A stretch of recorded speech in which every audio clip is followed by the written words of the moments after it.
Welcome to MobileIron's webinar, Secure iOS Management for the Everywhere Enterprise. My name is Sam Kumarsamy. I'm the Director of Product Marketing at MobileIron, and I'm excited and thrilled to invite customer guest speakers, Ben Bergthold, who's the Information Systems Business Analyst from Community Medical Center. And for this, I would like to welcome Ben. Glad to have you here. And we understand it's a hospital, and it's in 4 locations in Central California with headquarters in Fresno. Tell us a little bit more about your roles and responsibilities, as well as what are your specific business and technical challenges around your infrastructure. And I know you have to be HIPAA compliant as well. Anything around security as well as mobility as in your detailed list of challenges. Yeah, thanks for having us, and thank you everyone for being here.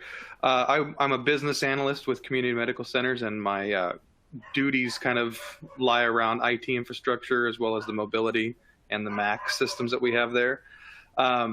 So our infrastructure is a lot of virtual servers, about 8,000 desktops. That's not even including those little workstation on wheels that get pushed around the hospital.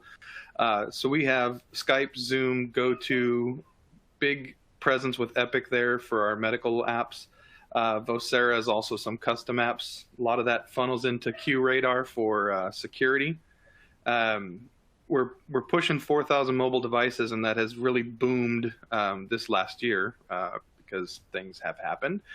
And we're pretty much all corporately owned, and we allow our not our customers, but our employees to use their phone as kind of a personal and a professional device. So if there's been one thing this year has shown us is we need to be able to switch gears quickly, take the headache off the nursing staff because they've had a lot more to worry about, and keeping our most important customers' information safe. That's our patients. They're our number one customer.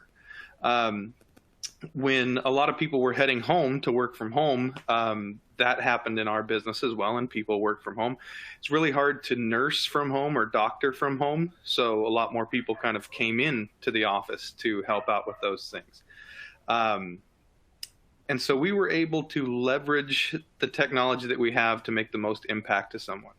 That impact could be getting a doctor in front of more patients quickly with MobileIron and iPads and configuring them real quick and pumping those out the door. But it's also giving us the ability to make that slab of glass kind of disappear and get people in front of their loved ones to communicate. And there's a challenge in making that technology disappear and just letting it do what it's supposed to do and help the people that it needs to help.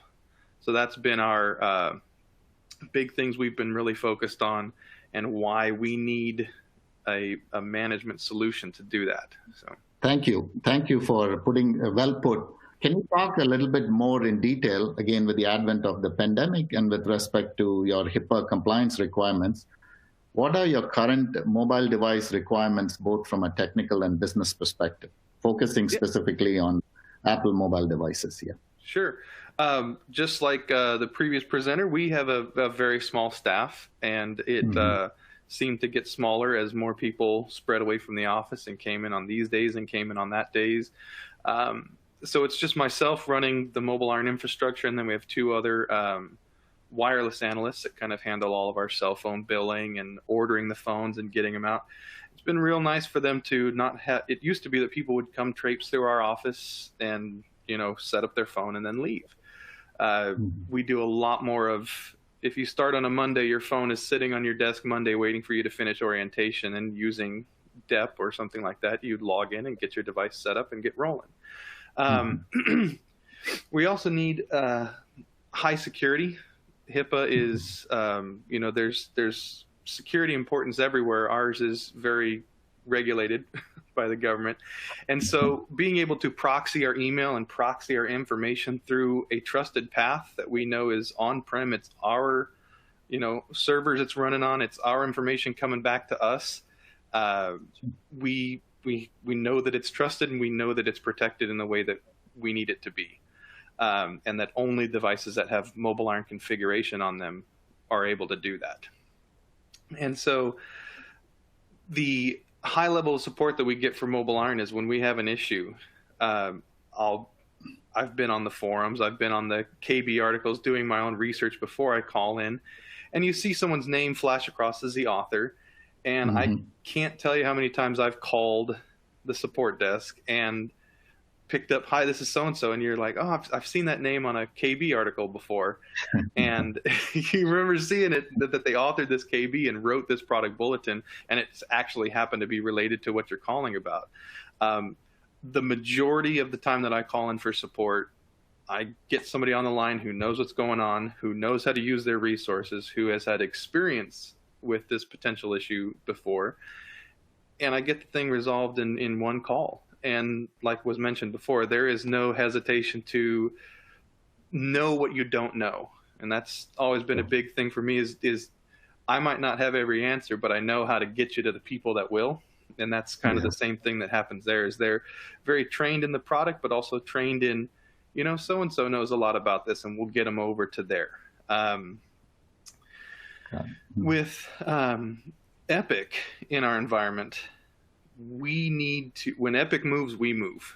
So if there's a software update that needs to come out and we need to update all of our phones, that's what we're doing, because that's our big app. So being able to report back what that device is on, what that device is running, what version it's running, and knowing that, hey, we've got our level set out there where we've got all the versions that we need in place, and we've got the apps out there ready to go, we're good. The other thing that we have as a requirement is we don't always get to choose when Apple's going. I don't think Apple chooses when they're going to release a product. It just kind of happens. But it just comes out. And so we have a lot of people that, like I said, will bring their own device. I always test against the betas, which is good just to know what to expect, because it's not even a MobileIron thing at that point. It's Apple could have added a new app that you need to not show on this device, so you test it out. But there's a lot of times when we have executives or other people in the organization, they're like, "Hey, that new phone's coming out. Can we have it Friday?" I'm guilty. I've pretty much had every phone on launch day, and so that's one of the things I look for too, is knowing that, hey, I'm not going to be hindered by my desire to have a new phone as to not get my email or not get my work apps or anything like that. So that's kind of what our requirements are for getting a device into our org and keeping those devices there. Thank you, Ben. I'll make sure our support people hear about the good praises that you have, as well as what Mitul had from Jeffries as well.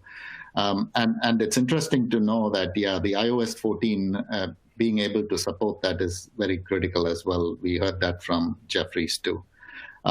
Moving on, I know you selected MobileIron UEM on-prem version, just like Jeffries. What are some of the benefits that you can tell us about? Yeah, I wasn't there for the inception, but I took it over early on in having MobileIron, and just being able to control who gets what and who sets up what, and being able to get this user's device set up and ready to go for them.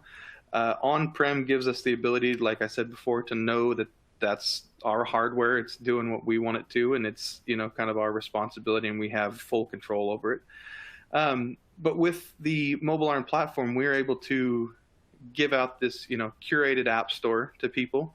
I mentioned we used Epic. One of the apps that Epic uses is called Rover. If you were to pull up your phone right now and search Rover on the App Store, there's about 6 dog walking apps, and then there's the actual medical app that we want. So with MobileIron, we're able to put that curated app in our store, but also deliver that app configured, so that people don't spend time searching for what it is that they want. And that benefits us in the fact that they get the app that they need, comes down configured, and they're not calling the help desk going, "Okay, I've got Rover, the dog walking app, and Rover this. No, you want, Epic Rover." And their other one's Haiku. So you can just imagine how many other things are in front of Haiku over Rover. The other thing is that before, when I first took over MobileIron, we were just using it to deliver one email payload. We didn't even configure Wi-Fi. We just set up Exchange through the Sentry at the time. We now have multiples to handle everything. But we've grown from 1,200 devices to almost 4,000 devices in a short time. And I can't imagine what it would be like for that one person who was there before that was punching in all of the exchange information and might have goofed, put a .com instead of a .org. We know that it's automated and uniform across the platform. We know that when we type in this username with this password, it's going to come down and configure this type of device for us to go out to the customer. And like I had said previously, we can drop ship that device to the customer with DEP, and it enrolls in MobileIron and only goes into MobileIron. It doesn't, say, I don't want to be community medical and hit ignore. It channels you right into there. And that allows us to get that device to that person quickly, set it up how they want it. It's now their device that they do for work. And many people treating their device that way, it allows them to still use their phone the way that they want to, with our security measures and our security kind of practices in mind. So it's important for us. We leverage things like Apple Provisioning Utility to reset and restore some of our patient-facing devices that they use as entertainment devices. It wipes it, sets it back up, and rolls it right back in MobileIron and puts the apps on it that we need. Our security team takes all of our logs out and runs them through QRadar and analyzes things, comes back to us with, this device is having an issue, or we need to look at that guy's phone and see what's going on, and integrate that all back into our SIM. And I think that's the support. Even testing up against early betas, it's nice to know that MobileIron is a true tool for our organization, and it's early support makes any obstacles that might come about a non-issue, because we know that most of the time, like I said previously, it's probably not MobileIron that's doing it. It's most likely just a configuration that I have that's not blocking this app, or putting this app where I want it, or Apple changed it from the watch is now com.this.watch instead of bridge anymore, and just a lot of troubleshooting there. But knowing that the thing that I'm not troubleshooting is the thing that's supposed to be making my life easier is a good thing to know. So thank you, Ben. That was that's a nice detailed list of benefits, and you articulated that very well with respect to medical center, especially with HIPAA and the EPIC application, the medical application, and so on. And thank you so much for your time. We appreciate it very much.